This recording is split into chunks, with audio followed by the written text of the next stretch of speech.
Bonjour tout le monde. Petit problème technique en partant. Alors, j'espère que vous nous entendez. Vous pouvez toujours nous envoyer vos petits commentaires. On est dimanche le 26 avril, le dernier dimanche du mois.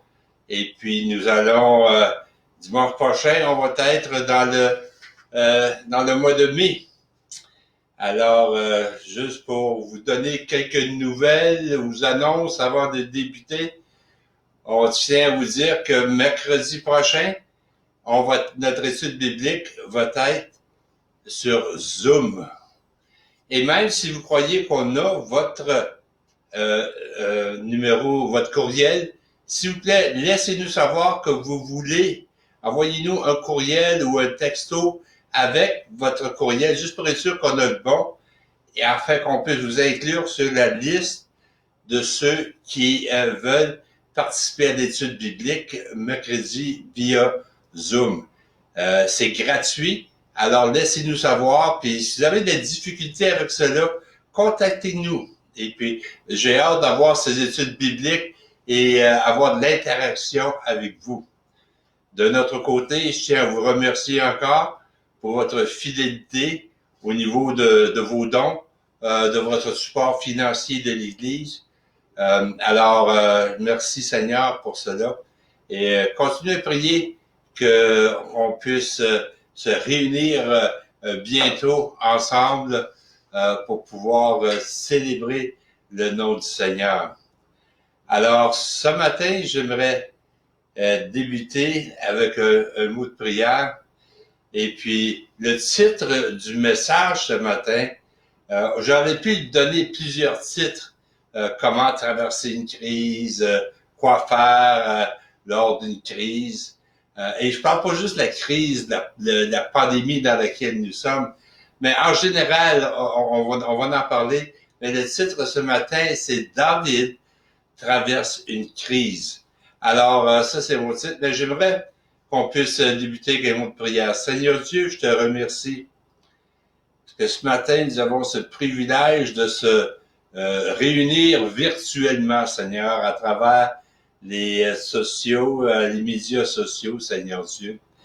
Et Seigneur, il y a cette parole que tu as déposée sur mon cœur et j'aimerais la partager avec mes frères et sœurs, tous ceux qui vont être à l'écoute. Seigneur, dans chacune de nos vies, on vit des crises, des temps difficiles. Alors, quoi faire? Ce matin, alors qu'on regarde David, Seigneur, dans ta parole, il nous montre, il nous donne un exemple.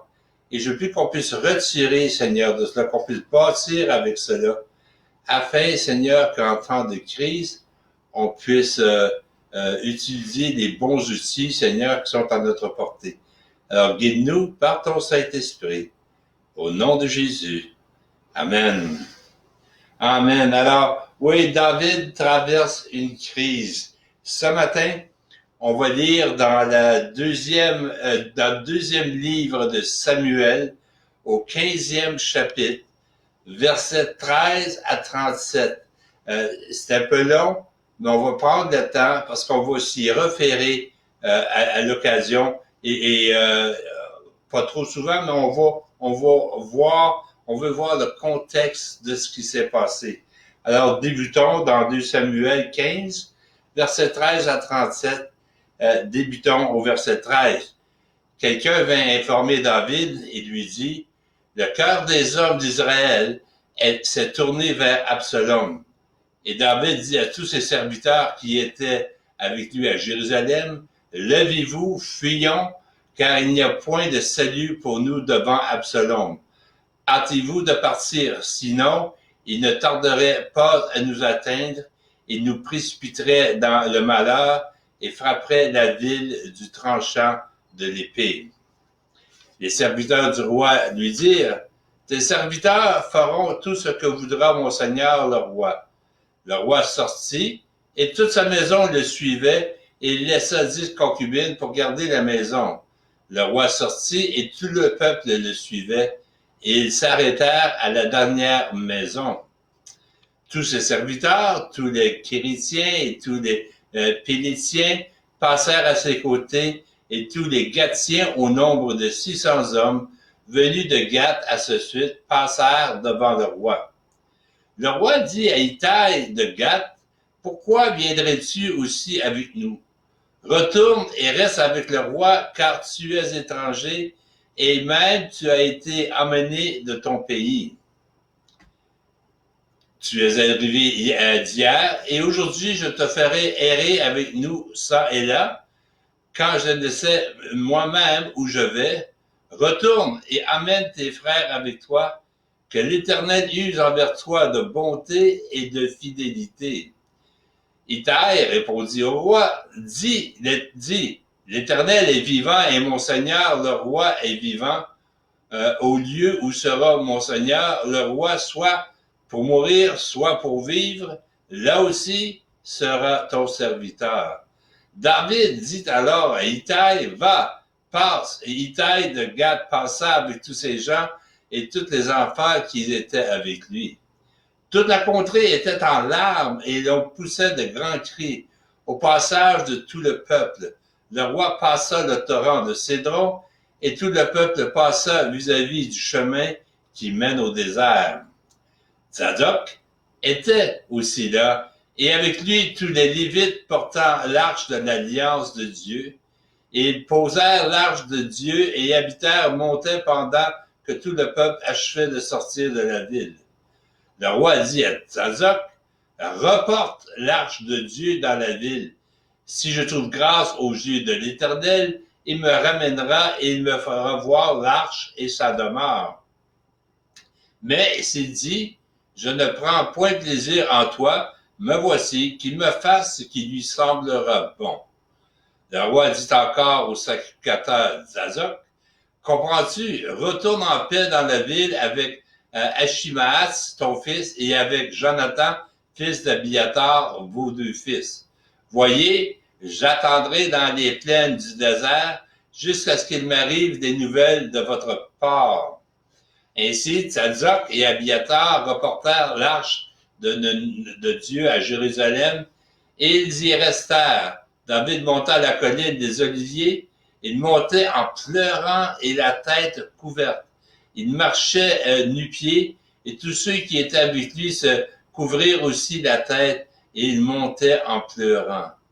On vint dire à David, Ahitophel est avec Absalom parmi les conjurés, et David dit, Ô Éternel, réduis à néant les conseils d'Ahitophel. Lorsque David fut arrivé au sommet où il se prosterna devant Dieu, voici Hushai, l'Archien, vint au-devant de lui, la tunique déchirée et la tête couverte de terre. David lui dit, si tu viens avec moi, tu me seras à charge. Et au contraire, tu anéantiras en ma faveur les conseils d'Ahitophel. Si tu retournes à la ville et que tu dises à Absalom, ô roi, je serai ton serviteur, je fus autrefois le serviteur de ton père, mais je suis maintenant ton serviteur. Les sacrificateurs de Tzadok et Abiatar ne seront-ils pas là avec toi?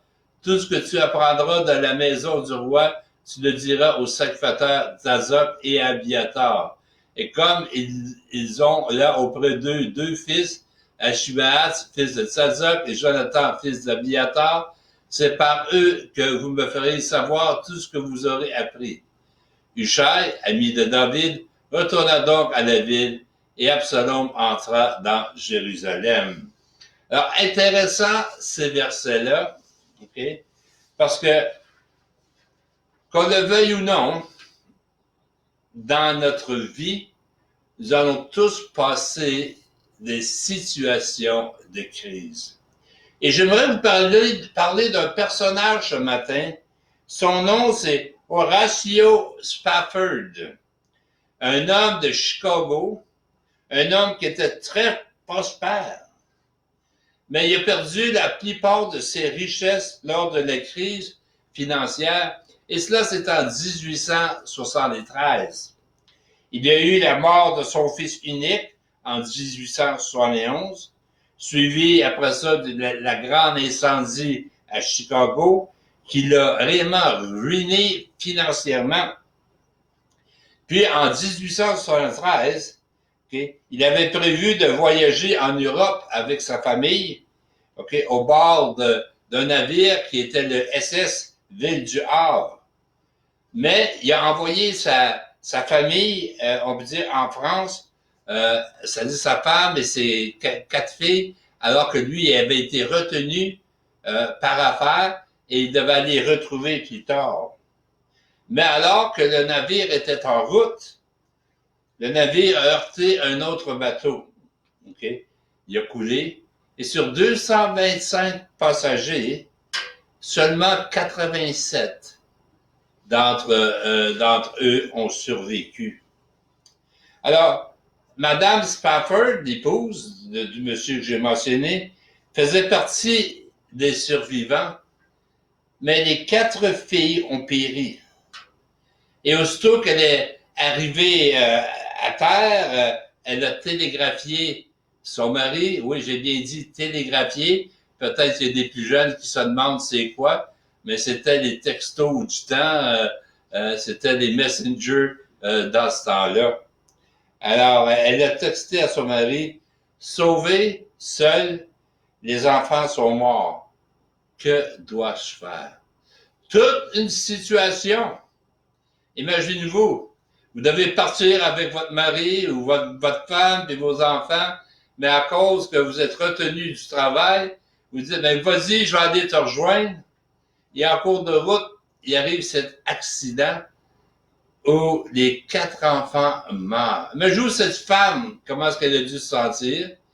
Imaginez-vous l'homme, le mari, le papa, alors que lui a reçu la nouvelle que ses 4 filles étaient mortes. Alors, M. Spafford, il est parti, justement, pour la France. Il est parti rejoindre sa femme afin de la ramener à Chicago. Et en cours de route, lorsqu'on lui a dit que c'était l'endroit à peu près où le bateau avait coulé, le navire que son épouse et ses enfants étaient dessus, okay? Alors, il a écrit un chant. Et les premières strophes de ce chant, vous les connaissez, c'est un vieux cantique. En anglais, c'est It is well with my soul. Et en français, c'est Quel repos céleste. Et ça nous dit, si je fais la traduction de l'anglais, parce qu'en français, ça peut être un peu différent, ça dit quand la paix, comme un fleuve, suit mon chemin, quand la douleur, comme le roulement des vagues de la mer, quel que soit mon sort, tu m'as appris à dire, c'est bien avec mon âme. Alors, au milieu de la plus grande crise de sa vie, Horatio Spafford a pu s'élever au-dessus de la douleur, au-dessus de cette crise. Comment est-ce que les gens vivent une crise? Maintenant, la plupart de nous ne traverseront pas des situations comme celle de Spafford. Mais lorsque nous traversons des troubles personnels, comment surmonter ces problèmes de la vie, ces temps de crise? Bon, juste pour finir mon histoire, les Spafford ont eu plus tard 3 autres enfants, dont l'un un fils qui lui aussi est décédé en bas âge. Les Spafford en 1881, OK, donc ils ont eu un bébé qui s'appelait Bertha et un autre qui s'appelait Grace. Ils ont mis le cap pour la Palestine et ils ont déménagé à Jérusalem et ils ont fondé un groupe, une colonie là-bas et leur mission, c'était de pouvoir servir les pauvres. Et quelqu'un a écrit un livre sur cela et a même reçu le prix Nobel pour cette œuvre. Alors, je vais regarder comment l'un des moments les plus troublants de la vie ce matin de David et examiner certains des principes que nous voyons dans sa vie qu'il traversait, alors qu'il traversait une crise majeure. On a lu tantôt dans 2 Samuel, chapitre 15, versets 13 à 37. Alors, puisque nous faisons face à des crises dans la vie, et nous avons besoin de toute l'aide que nous pouvons obtenir lorsqu'elles se produisent, profitons de l'aide qui nous est offerte dans notre texte ce matin.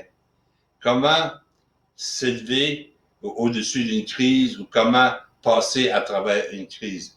Le premier point que j'aimerais regarder, c'est, vous l'avez ici au tableau, comprendre que les crises les plus souffrantes sont souvent celles qui sont de nature personnelle. Okay? Sont de nature personnelle. Imaginez-vous la scène pour un instant. Okay?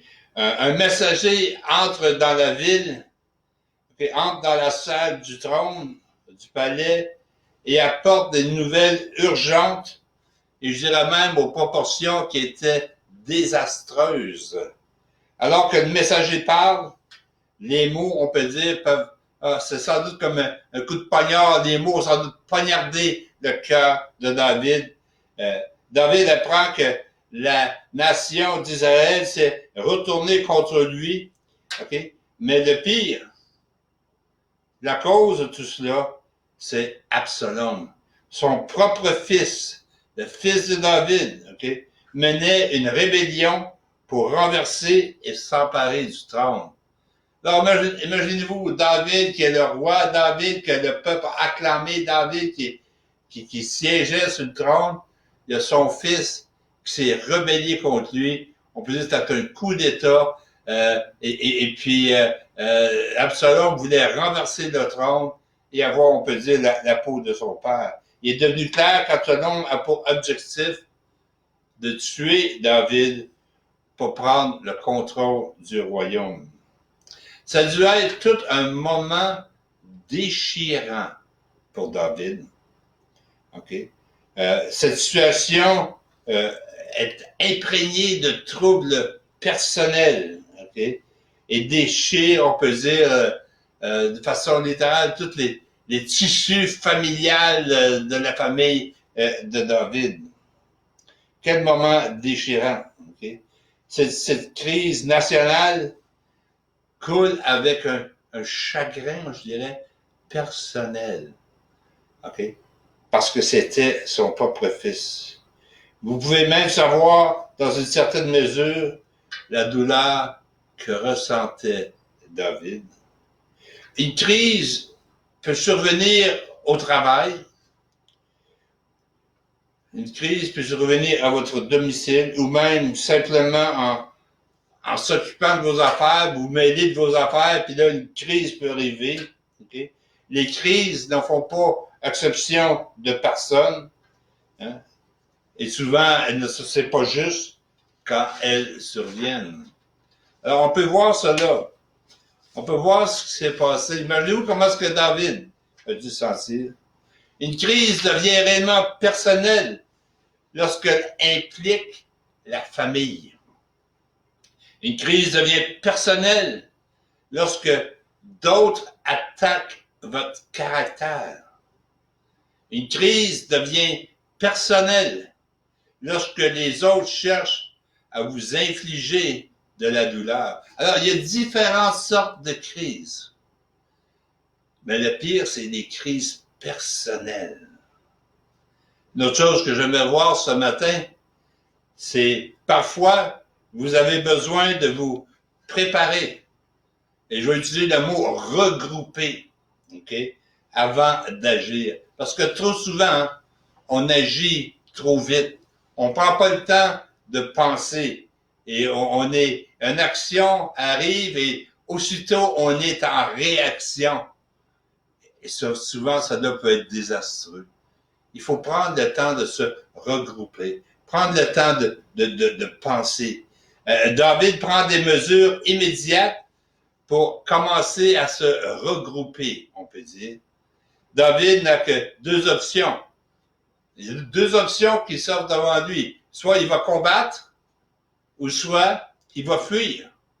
Et David, à ce moment-là, il prend l'option de fuir afin justement de se regrouper le temps de planifier et de penser à tout cela avant d'agir. Okay? Parce que s'il se lève et combat les forces d'Absalom, il est probable qu'il sera vaincu et Jérusalem va payer le prix de tout cela. S'il fuit, OK, et regroupe, on peut dire, sa position, il aura le temps de prendre des forces et de faire face à la situation, à ses propres conditions. Alors, en fuyant la tentative du coup d'État qui se passait, David accomplit 3 choses qui sont essentielles. Et la première, c'est qu'il préserve le caractère sacré de Jérusalem. Jérusalem était la ville sainte. Jérusalem était là où était le temple. Alors, le temple était pour être bâti. Jérusalem était spécial. Et David ne voulait pas que Jérusalem, disons, soit détruit ou endommagé avec s'il y aurait eu un combat à cet endroit. Alors, il a fui également pour pourvoir à sa famille. Et une autre chose, pourquoi? Mais aussi, il veut protéger sa force militaire parce qu'à ce moment-là, au moment de la fuite, elle était trop petite. Ils auraient succombé aux attaques de Absalom. Alors, il va y avoir des moments dans notre vie où on devra se regrouper et rassembler nos idées et nos pensées. Lorsqu'on s'arrête pour se regrouper, cela nous permet d'avoir une meilleure compréhension. Okay? Compréhension, une meilleure vue d'ensemble. Concentrez-vous sur le vrai problème qui est à la portée de la main. Parce que trop souvent, hein, nos pensées, là, il y a trop d'affaires là. Il faut prendre le temps de se concentrer, puis se donner l'opportunité également de retrouver nos forces. Il y a des moments où les réponses rapides ne sont pas toujours le meilleur plan d'action. Lorsque on prend le temps de se regrouper, ça réduit le risque de blessures aux autres, que d'autres soient blessés, que d'autres soient embarqués là-dedans, et ça nous permet de penser. Alors que David ici, il quitte Jérusalem, il parle avec un de ses chefs militaires alors qu'il voyageait hors de la ville, son nom c'était Ittai. C'est tout un nom, Ittai, qu'on peut dire, ou Italur, je ne sais pas. Il n'était pas juif, mais c'est plutôt un mercenaire étranger, OK? Il était au service du roi. Ittai et ses hommes avaient étaient liés d'amitié avec David lors de son expérience dans le désert de Ziklag. Alors, très bonne étude, vous pouvez voir cela dans le premier livre de Samuel au chapitre 30. J'encourage à faire cette lecture cette semaine. Et ils ont retourné avec David en Israël. Alors, ces gens, ils servaient, Ittai et ses hommes, servaient un peu comme une garde d'honneur à David et n'avaient pas, ils n'étaient pas obligés de partir avec lui. Ça même pas des Israélites, mais encore là, ils étaient loyaux. David comprenait dans l'accord qu'il y avait avec eux, qu'il avait conclu avec Ittai et ses hommes, que l'accord qu'il avait premièrement fait ne pouvait pas être respecté.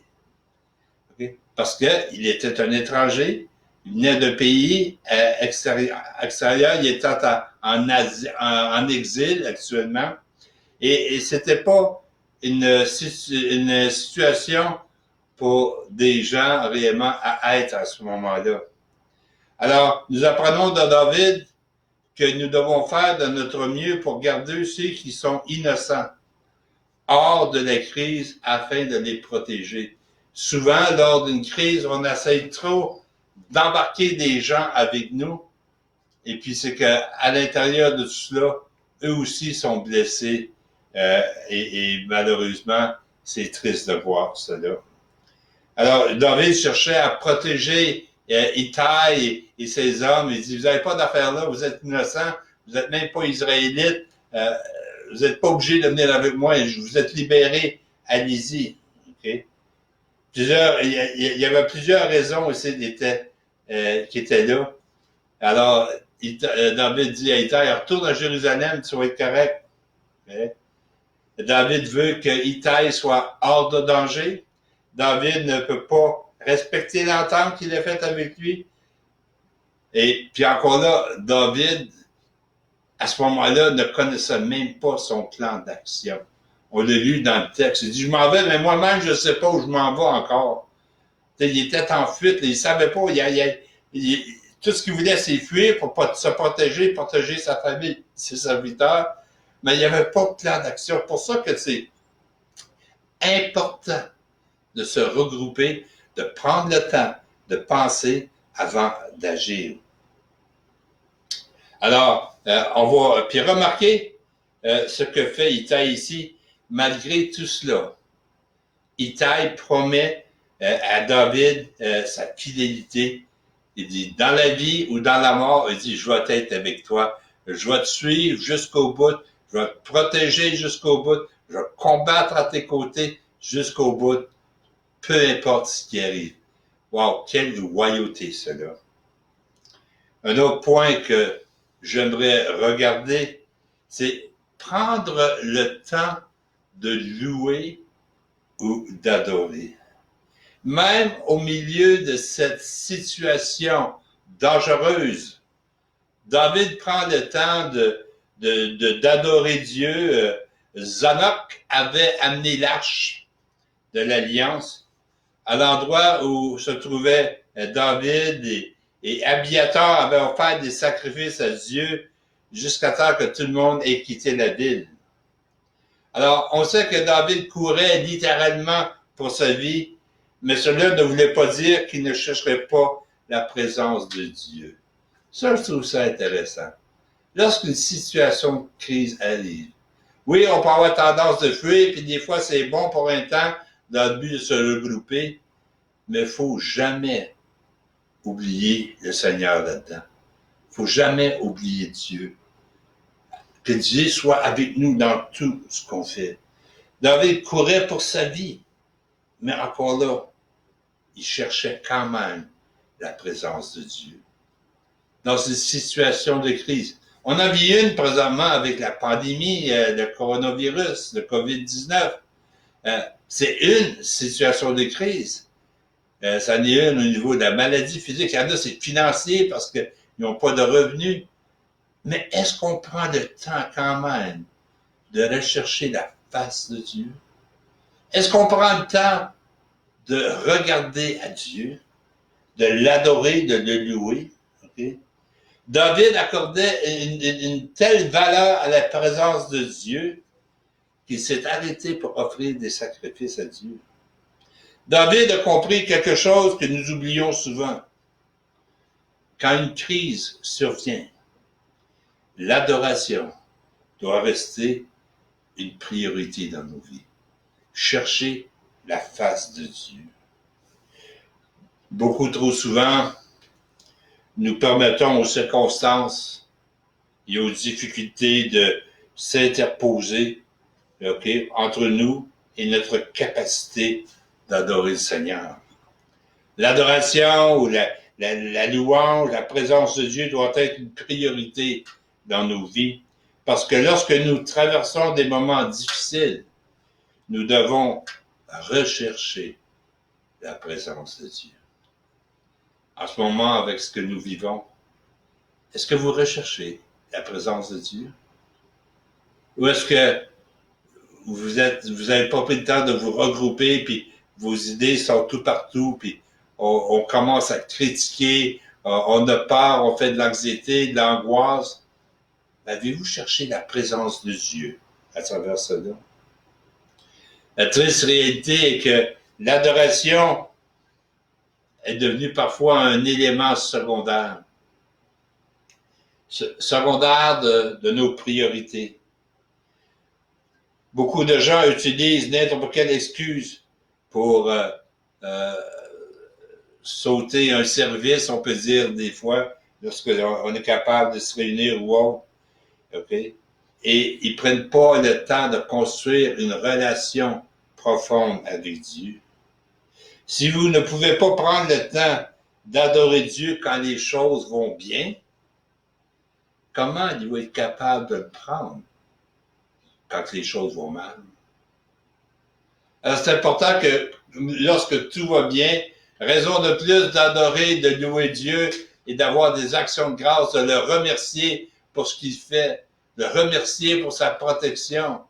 Et lorsqu'on passera des temps mal, mais là, on pourra, on aura cette habitude d'aller dans sa présence.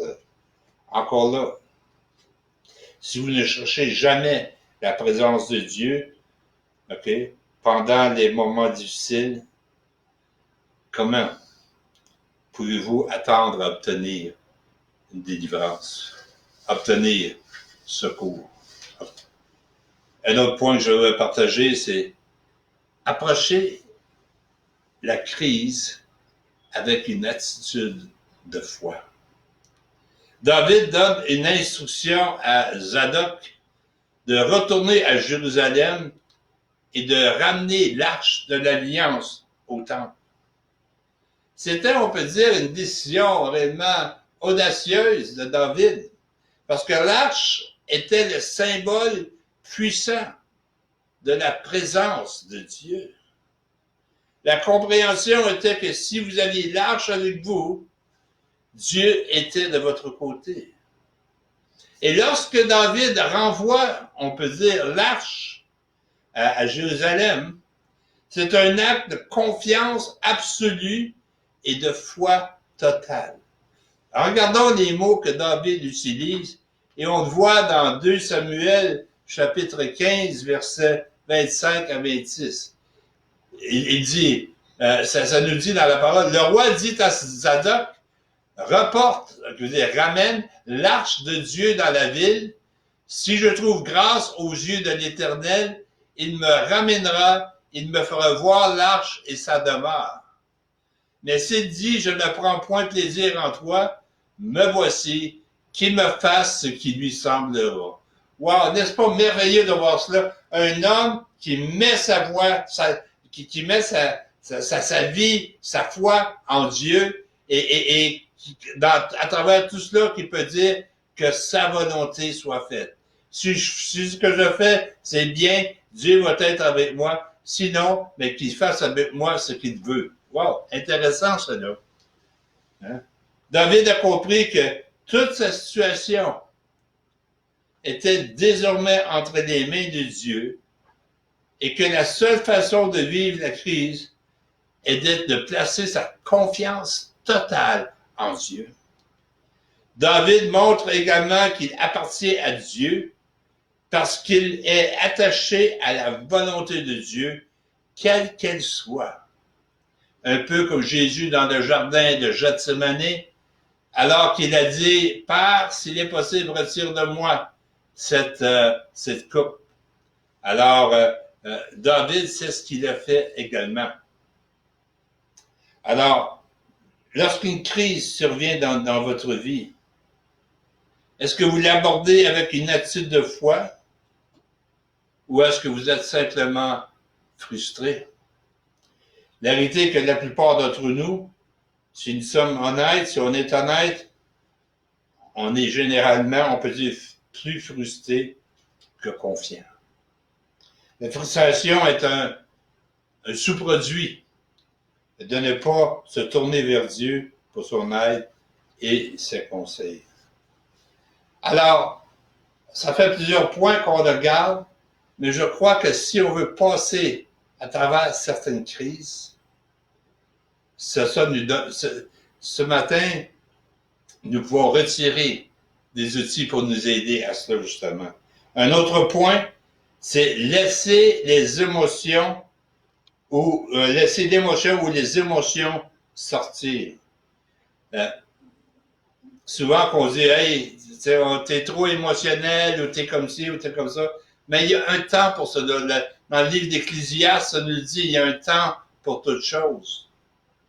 Moi, je me souviens par le passé, alors que je voulais pas que personne me voie pleurer, je pense que mon épouse, j'étais pas loin de la trentaine avant qu'elle me voie pleurer, tout cela.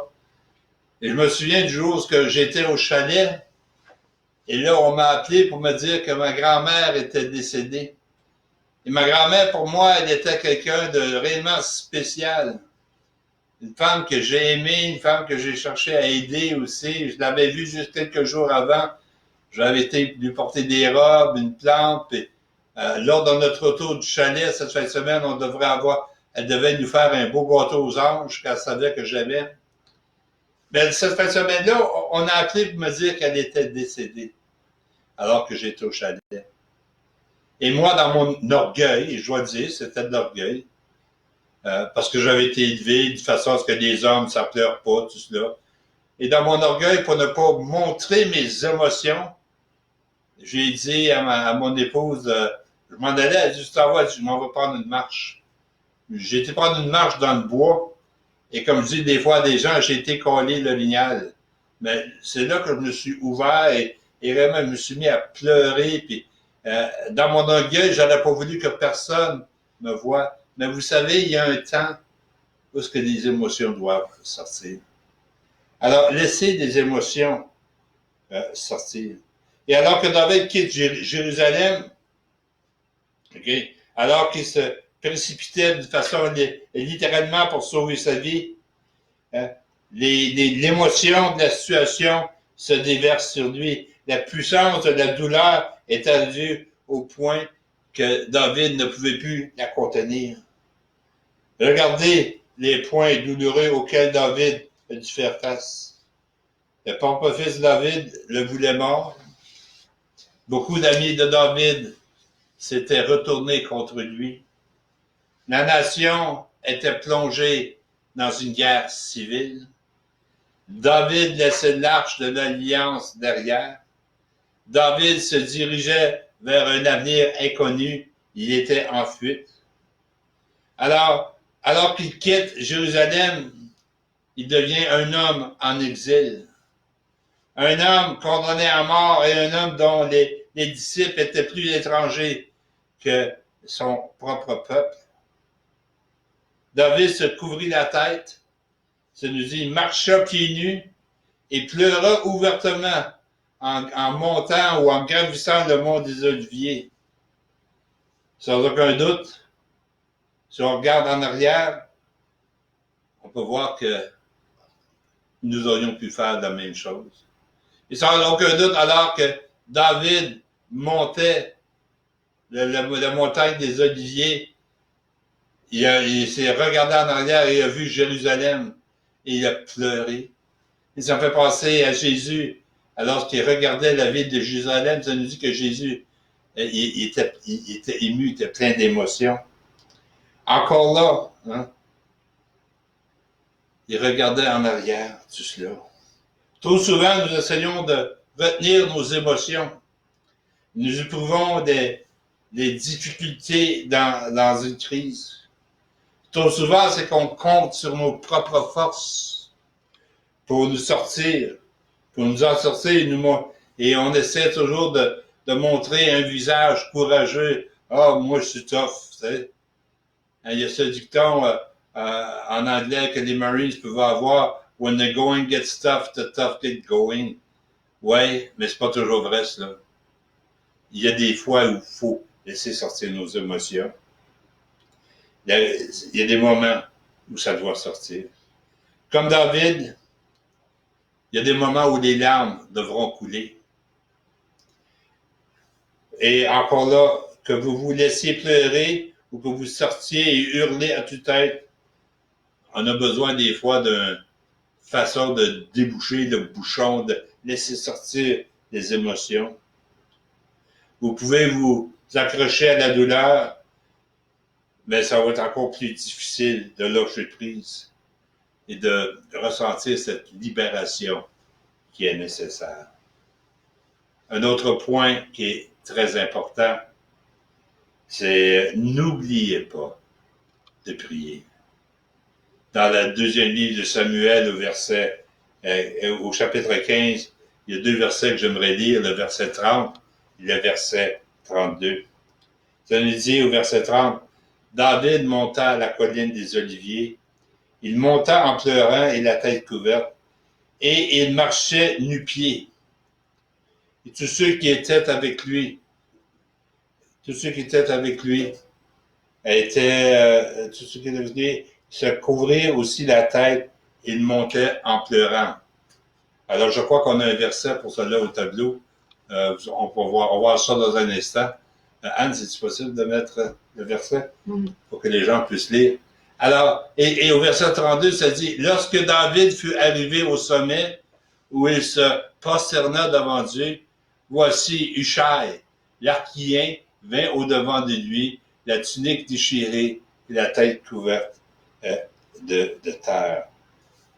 Lorsque David a monté le mont des Oliviers, il prend un moment pour se tourner à nouveau vers Dieu et demander l'aide de Dieu. Ahitophel était l'un des conseillers personnels de David qui avait été un conseiller de confiance. Mais il a profité de cette situation de rébellion d'Absalom pour avoir une vengeance qui l'attendait depuis longtemps. Parce que si on lit les Écritures, nous pouvons voir que Ahitophel était le grand-père de Bathsheba. C'est-tu Bathsheba? Bathsheba. Le grand-père de Bathsheba. Alors, on peut voir ça. Il avait vu ce que David avait fait à Bathsheba et il a dit, un jour, je vais pouvoir me venger. Et voici, il a saisi l'occasion. Et juste pour fermer une petite parenthèse que j'ai ouverte, là, mais Ahitophel, quand il a vu que les conseils qu'il a donnés à Absalom n'ont pas marché, il est retourné chez lui. Il s'est dit qu'il s'est pendu parce qu'il n'a pas pu avoir sa vengeance sur David. Alors, on aurait pu lire son épitaphe. Voici un homme qui n'a pas su pardonner. Je ferme la parenthèse.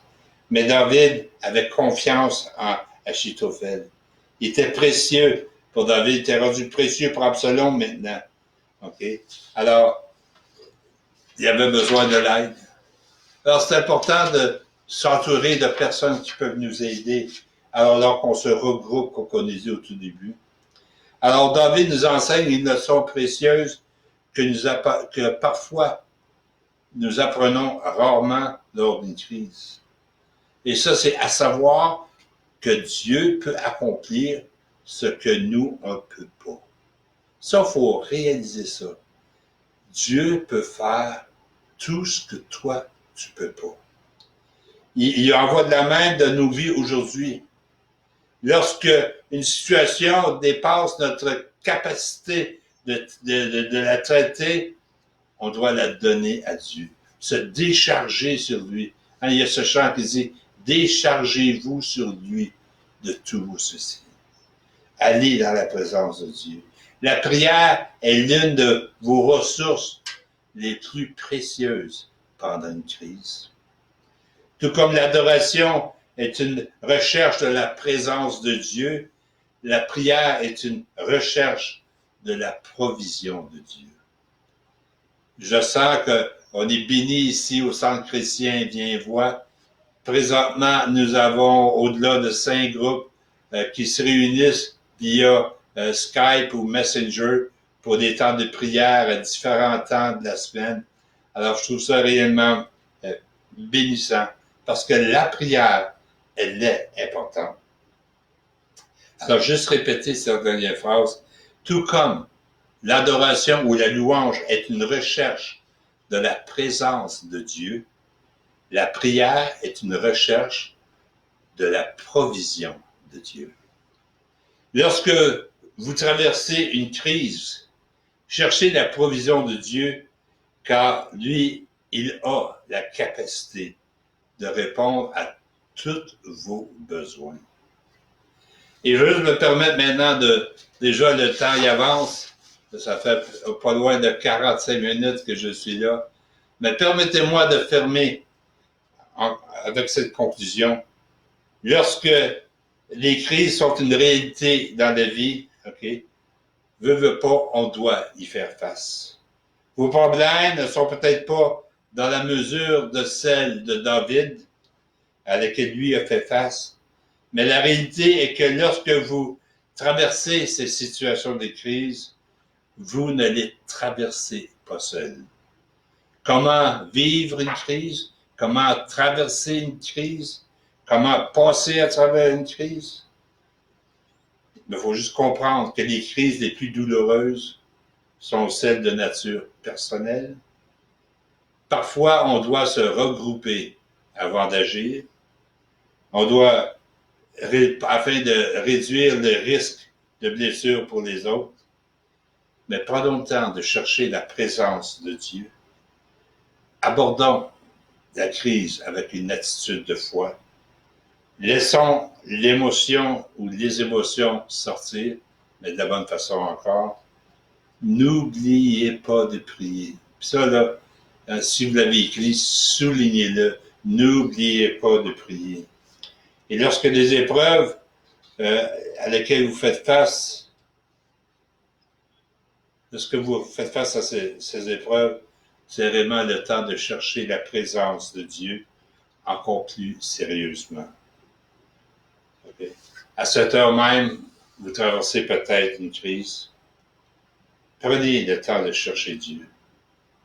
Prenez le temps de chercher son soutien. Prenez le temps de chercher sa force afin qu'il puisse être avec vous, afin que vous puissiez vivre cette crise d'une manière nouvelle.